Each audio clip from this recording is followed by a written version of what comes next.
అందరికీ నమస్కారం అండి. ఫ్రెండ్స్, మనకి ఇప్పుడిప్పుడే మరొక బ్రేకింగ్ న్యూస్ అప్డేట్ అయితే రావడం జరిగిందండి. అది కూడా ఎస్సీ వర్గీకరణపై సుప్రీంకోర్టు తీర్పు అత్యంత దుర్మార్గం అంటూ సంచలన వ్యాఖ్యలు చేశారు జై భీమరావు పార్టీ అధ్యక్షుడు జడ్డా శ్రావణ్ కుమార్ గారు. అయితే ఇందుకు సంబంధించిన పూర్తి వివరాలు అయితే మన వీడియోలో తెలుసుకుందామండి. వీడియో మాత్రం ఎక్కడ స్కిప్ చేయకుండా చూడండి ఫ్రెండ్స్, అప్పుడే మనకి పూర్తి సమాచారం అయితే తెలుస్తుంది. ఇక ముఖ్యంగా వీడియో నచ్చినట్లయితే లైక్ చేయండి ఫ్రెండ్స్. ఇక లేట్ చేయకుండా టాపిక్లోకి వెళ్ళిపోదాము.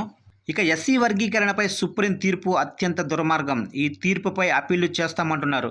ఇక ఎస్సీ వర్గీకరణపై సుప్రీంకోర్టు ఇచ్చిన తీర్పు దుర్మార్గమని, తీర్పు ఇచ్చిన రోజు ప్రజాస్వామ్యానికి చీకటి రోజుగా జై భీమరావు భారత పార్టీ అధ్యక్షుడు జడ్డా శ్రావణ్ కుమార్ అన్నారు.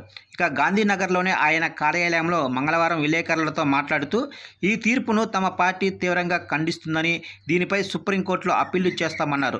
ఇక లక్షలాది మంది మాలలతో సీఎం ఇంటిని ముట్టడిస్తామని హెచ్చరించారు. ఇక అన్ని రాజకీయ పార్టీలు, ప్రజా సంఘాలను ఈ తీర్పు అమలు చేయకుండా ఉద్యమించాలన్నారు. ఇక రిజర్వేషన్లు పూర్తిగా రద్దు చేసే కుట్రలో భాగమే ఈ తీర్పు అన్నారు. మాలా మాదిగలను విడదీసే కుట్రకు సీఎం చంద్రబాబు గత 30 ఏళ్ల కిందటే తెరతీశారని ఆరోపించారు. ఇక దళితులు రాజ్యాధికారం సాధించకుండా కుట్ర జరుగుతుందన్నారు. కేంద్రంలోనే బీజేపీ ప్రభుత్వం కన్నుసన్నల్లో వ్యవస్థలు పనిచేస్తున్నాయని విమర్శించారు. ఇక మాల సామాజిక వర్గం ప్రజలకు CM Chandrababu, deputy CM Pawan Kalyan ద్రోహం చేస్తున్నారన్నారు.